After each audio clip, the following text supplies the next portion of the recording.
Hello friends, आज हम आपसे बात करेंगे अकबर द्वारा प्रारंभ की गई एक नई राजस्व प्रणाली आईने दहसाला पर।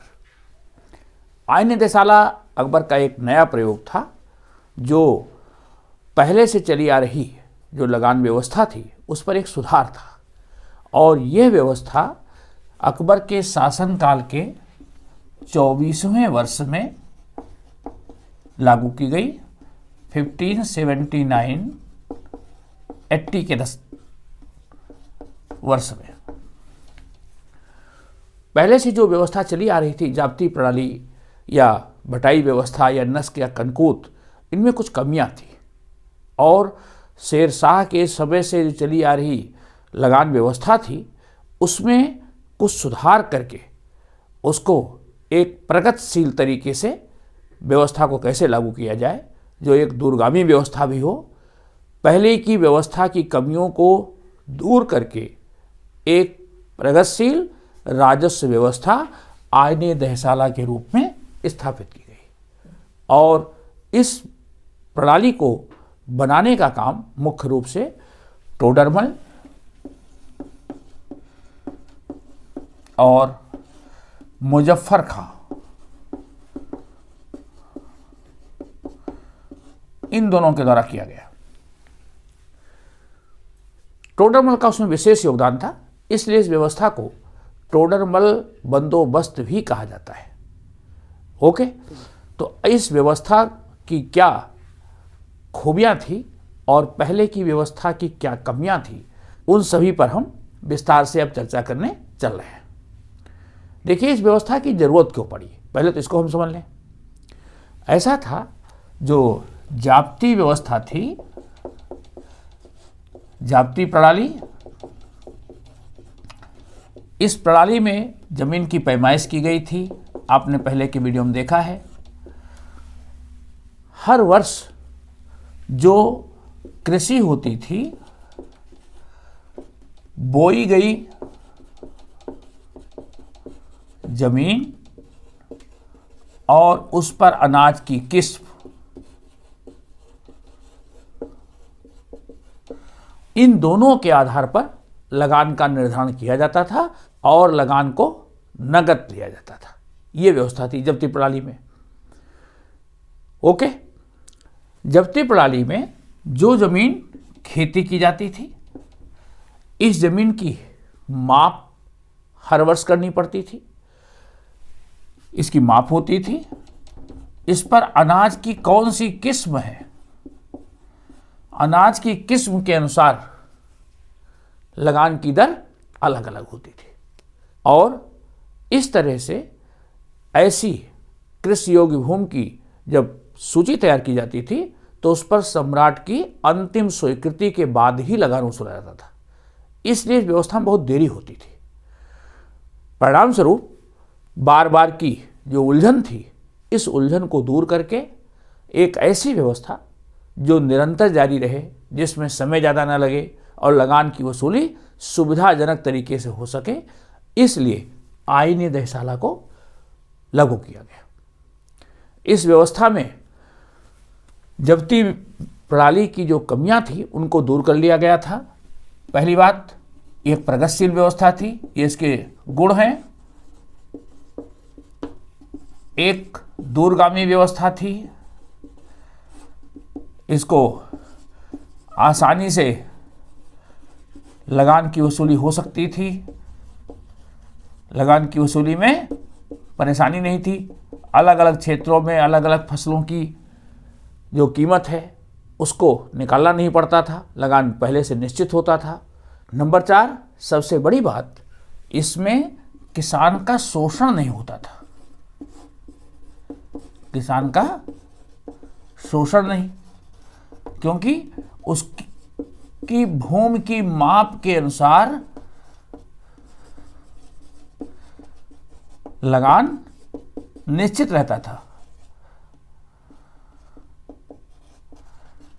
और निश्चित लगान उसको देना होता था। तो कोई अधिकारी अगर उससे ज़्यादा वसूल करना चाहे तो भी नहीं वसूला जा सकता था। निश्चित लगान उसको पहले से पता होता था, तो इसलिए किसान का शोषण नहीं होता था। ये आईने देहसाला की खूबियाँ थी। जो पहली व्यवस्था में कमियां थी, उन कमियों को इस व्यवस्था से दूर किया गया। आईने देहसाला के क्या फीचर्स थे, इसको हम देखते हैं। पहली बात, आईने देहसाला में जो भू राजस्व या कर की वसूली ये नकद होती थी, प्रायः नकद लगान की वसूली होती थी, लेकिन विशेष परिस्थितियों में अकबर का ये आदेश था कि लगान की वसूली नगद या जिन्स दोनों रूपों में हो सकती है। अगर किसी किसान के पास नकद नहीं है तो वो अनाज के रूप में भी अपने लगान की अदायगी कर सकता था। तो लगान नगद और अनाज दोनों रूपों में लिया जा सकता था। प्राथमिकता नकद को दी जाती थी। ओके,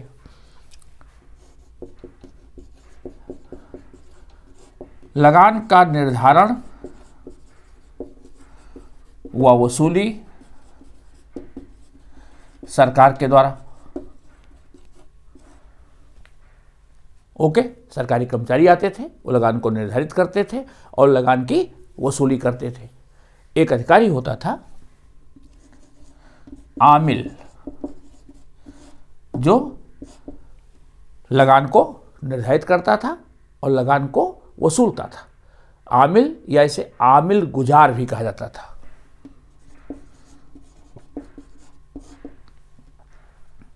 ओके, अब लगान का निर्धारण किस तरह से किया जाता था, ये बड़ा इंटरेस्टिंग है। इसको देखिए, आईने देहसाला में जो आइन है, आइन का मतलब कानून, देहसाला में 10 वर्ष। तो कुछ इतिहासकारों का कहना है कि यह व्यवस्था 10 सालों के लिए थी। इस व्यवस्था को पिछले 10 वर्षों के पैदावार, उस क्षेत्र में 10 वर्षों में जो अनाज की कीमतें थी, इन दोनों के आकलन से उसका औसत लेकर के निकाला गया था। इसलिए इसको आईने देहसाला कहते हैं। क्या है, किसी क्षेत्र में पिछले 10 वर्ष, पिछले 10 वर्ष का उत्पादन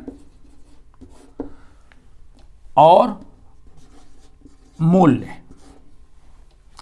मान लीजिए आगरा प्रांत है, तो आगरा प्रांत में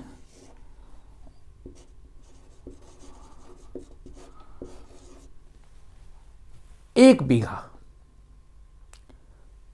लगान का निर्धारण के लिए जो इकाई चुनी गई थी वो बीघा थी, और बीघा की सबसे छोटी यूनिट होती थी बिस्वा।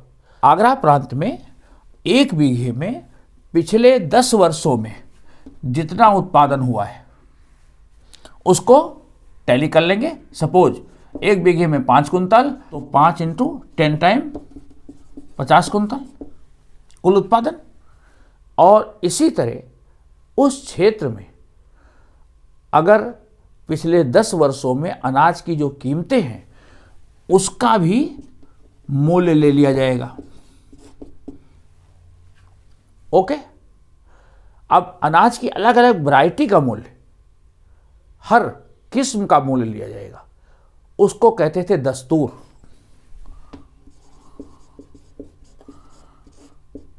ये एक सूची होती थी जिसमें विभिन्न अनाज की रेट 10 वर्षों में उस क्षेत्र में क्या रहे हैं, इसलिए अलग अलग क्षेत्रों की ऐसी सूचियां तैयार करवाई गई। पूरे राज्य को ऐसे दस्तूर क्षेत्रों में बांट दिया गया और उन दस्तूरों में प्रत्येक अनाज की पिछले 10 वर्षों की कीमतें उसमें लिखी गई। ऐसा इसलिए क्योंकि अलग अलग सूबों में अनाज की कीमतें अलग अलग हो सकती हैं, इसलिए व्यवस्था साइंटिफिक रहे। इसको देखिएगा कितनी दूरदर्शी योजना थी कि हर क्षेत्र की दस्तूर तैयारी की गई। पिछले 10 वर्षों का जो उत्पादन था, इस 50 कुंतल का जो उत्पादन हुआ, इसका औसत निकाला गया। ओके, कुल उत्पादन का औसत, और इस उत्पादन के औसत को 1/3, इस उत्पादन का औसत का 1/3 लगान लिया जाता था। ओके, अब उत्पादन के औसत का 1/3, अब मान लो किसी किसान के पास नकद है तो वो नकद पैसा दे सकता है, या अनाज देना है तो अनाज कैसे देगा। मान लो किसी किसान को गेहूं या ज्वार देना है, उसके पास पैसे नहीं है, तो पिछले 10 वर्षों के औसत मूल्य के अनुसार जो उसका लगान बनता है उतना अनाज उससे वसूल कर लिया जाएगा, जिससे किसी किसान का शोषण न होने पाए। ये नहीं कि अधिकारी मनमानी करे कि नहीं आप 50 किलो दीजिए या 100 किलो दीजिए, ऐसा नहीं। जो उसका लगान है, जितने रुपए जितना दाम उसका लगान है, उतने मूल्य के बराबर अनाज उससे वसूल कर लिया जाएगा। तो ये व्यवस्था थी। आर्य देशाला व्यवस्था के अंतर्गत पिछले 10 वर्षों के उत्पादन और उस क्षेत्र के मूल्य, इनके आधार पर लगान की वसूली की जाती थी। इतनी बात समझ में आ गई? क्या सारी फसलों का लगान नकद लिया जाता था या जिन्स के रूप में लिया जाता था? इसको बारीकी समझ लीजिए। ऐसी फसलें जो जिन्स ए कामिल होती थी, जिन्स ए कामिल, सर्वोत्तम फसलें इनको कहा जाता है, जैसे कपास, गन्ना, दलहन व तिलहन, इनका लगान नकद ही लिया जाता था, इसलिए इनको तिजारती फसलें या नकदी फसल कहा जाता था। ओके, तो आर्य देशाला में जहां नगद और जिन्स दोनों रूपों में लगान की वसूली हो सकती थी, किंतु इन फसलों की वसूली हमेशा नगद ही होती थी। ओके, अब हम बात करते हैं कि पिछले 10 वर्षों का औसत ले लिया गया, जिससे कि लगान को सही तरीके से लिया जाए, किसान का शोषण न होने पाए। लेकिन जमीन की नाप कैसे की गई, बीघे की लंबाई चौड़ाई क्या होती थी, किस इकाई से इसको नापते थे, इसको देखिए। ऐसा है, अकबर से पूर्व जो शेरशाह की व्यवस्था थी, शेरशाह सूरी के समय में, उस समय बीघे की नाप के लिए उन्होंने जो व्यवस्था की थी, नाप रस्सी से होती थी और उस रस्सी को कहते थे तनब। रस्सी सर्दी और गर्मी में सिकुड़ जाती थी, गर्मी में लंबी हो जाती थी, सर्दी में सिकुड़ जाती थी, इसलिए रस्सी के खींचने पर जमीन की नाप बढ़ जाती थी। इन सब कमियों को दूर करके अकबर ने जरीब व्यवस्था लागू की।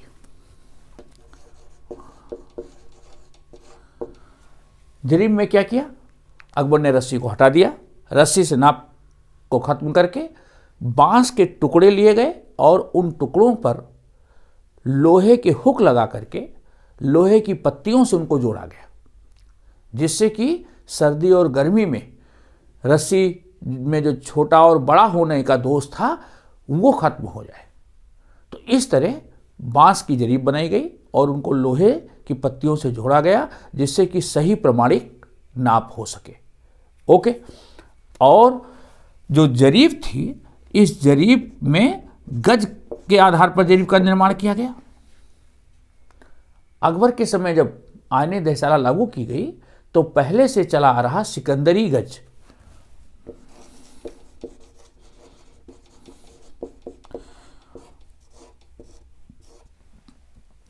इस गज से नाप होती थी।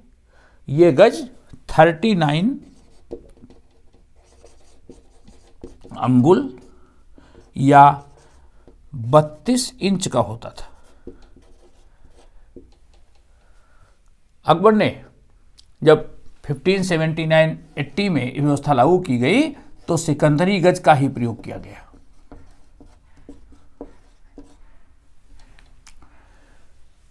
लेकिन आगे चल करके 1586-87 में सिकंदरी गज को हटा दिया गया,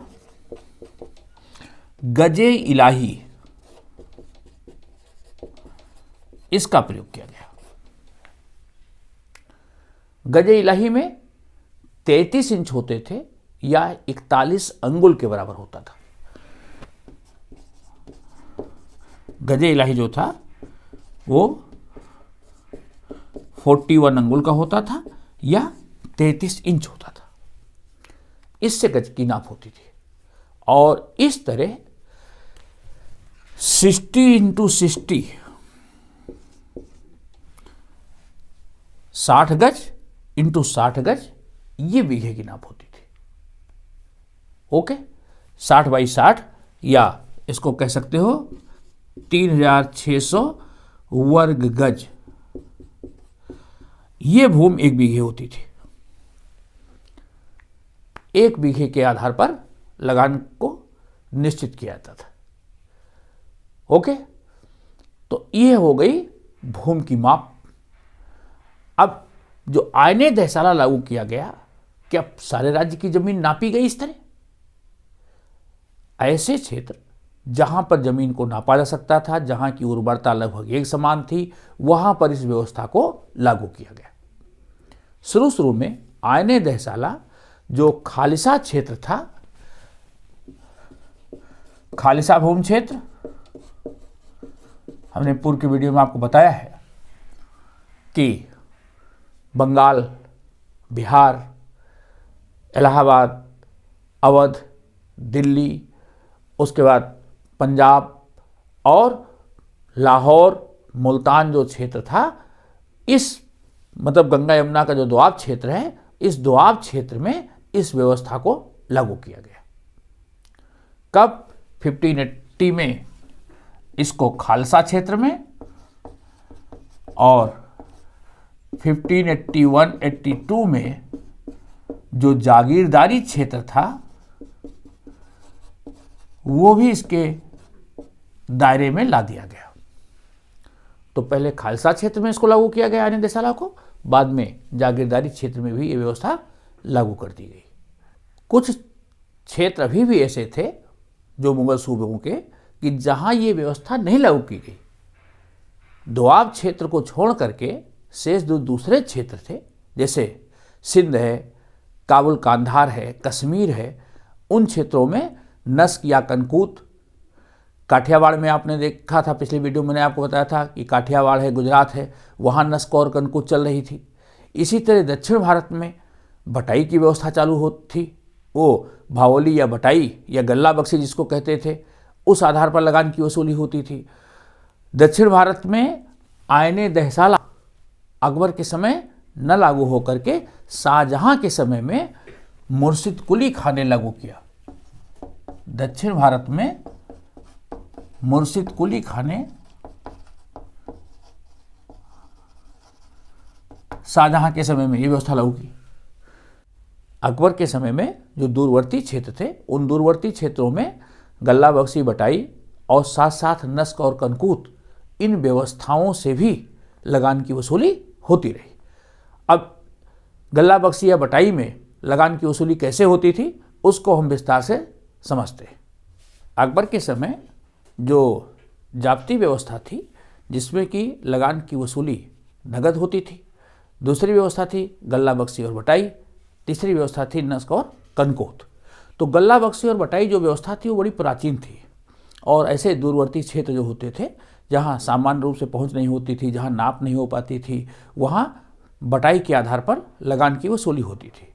और बटाई जो होती थी वो 3 तरह से होती थी। उससे ज़रा समझ लीजिए।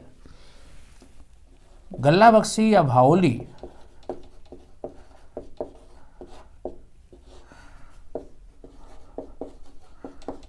या बटाई ये 3 प्रकार की थी। खेत बटाई, लाख बटाई और रास बटाई।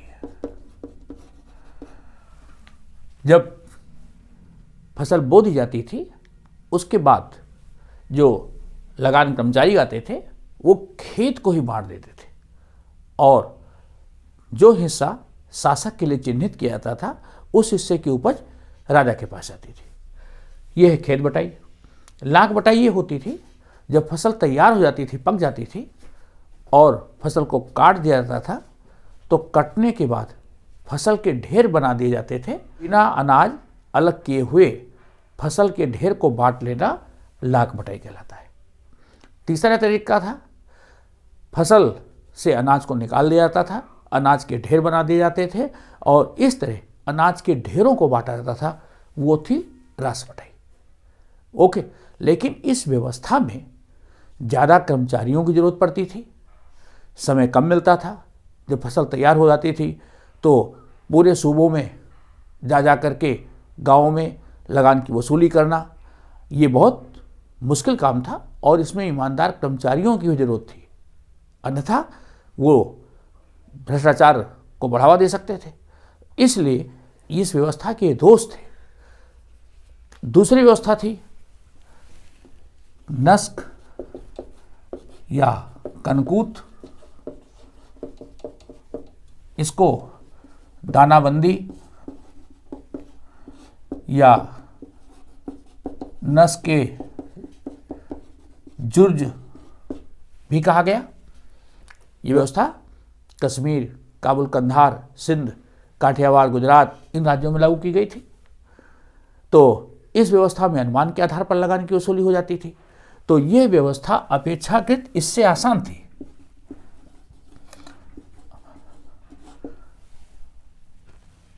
ओके, लेकिन सही प्रामाणिक व्यवस्था और एक ऐसी व्यवस्था जिसमें कि आसानी हो, लगान सीधे कृषक से लिया जाए और किसान का शोषण भी ना हो, इसके लिए आईने दहसाला लागू की गई। जो आईने दहसाला है एक अधिक प्रामाणिक व्यवस्था थी। इस व्यवस्था में लगान का निर्धारण कैसे होता था, इसको समझिए। आईने दहसाला जिन क्षेत्रों में लागू की गई, खालसा क्षेत्र में, बाद में जागीर के क्षेत्र में भी, वहां पर जो जमीन थी उसको 3 भागों में बांटा गया। भूमि का वर्गीकरण किया गया और 4 हिस्सों में, 4 भागों में भूमि को बांटा गया। 4 भागों में पोलज, परती, चाचर और बंजर, ये 4 पार्ट। मैंने बताया कि ये जो डिवीजन किया गया था भूमि की उर्वरता के आधार पर नहीं, उस पर हो रही कृषि की निरंतरता के आधार पर। पोलज ऐसी जमीन थी जिस पर निरंतर कृषि होती थी,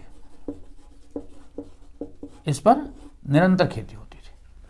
परती ऐसी भूमि थी जिसकी उर्वरता प्राप्त करने के लिए इसे 1 या 2 वर्ष के लिए इसे खाली छोड़ देते थे। ओके, चांचर ऐसी भूमि होती थी जिस पर 3-4 वर्ष से खेती ना हो रही हो या उसको 3-4 वर्ष के लिए छोड़ दिया गया हो, जिससे कि वो फिर से अपनी फर्टिलिटी प्राप्त कर सके।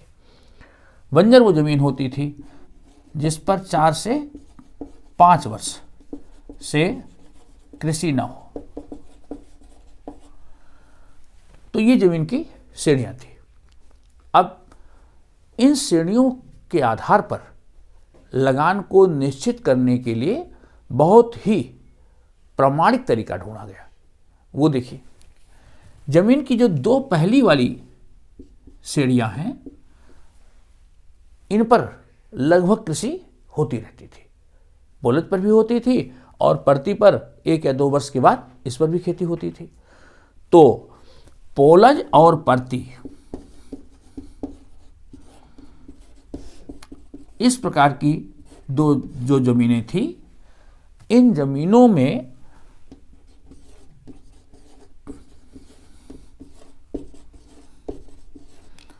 3-3 और सब डिवीजन किए गए। पोलज जमीन की सबसे उपजाऊ भूमि पहली श्रेणी में रखी गई, दूसरे दर्जे की उपजाऊ भूमि उसको अलग रखा गया, और ऐसी जमीन जिससे कम उत्पादन होता हो, या पोलज की उत्तम, मध्यम और निम्न जमीन, इसी तरह परती की उत्तम, मध्यम और निम्न जमीन। यहां पर उर्वरा शक्ति को आधार लिया गया। पहले वाले में खेती की निरंतरता, यहां पर उर्वरा शक्ति का आधार। और इस तरह जमीन की कुल कितनी कैटेगरी हो गई? 6 कैटेगरी। ये जो जमीनें थी, उत्तम, मध्यम और निम्न पोलज, उत्तम, मध्यम और निम्न परती, इनके 1 बीघे की कुल उपज ले ली गई, उसका औसत निकाल लिया गया, वो हो गया औसत उत्पाद। उस औसत उत्पाद का 1/3 लगान निश्चित किया गया। तो इस तरह से आयने दहसाला की व्यवस्था के अंतर्गत लगान का निर्धारण किया गया, और फिर इस औसत लगान को वसूलने के लिए राज्य में ऐसे दस्तूर बनाए गए। प्रत्येक परगने में जो अनाज की जो कीमतें थी,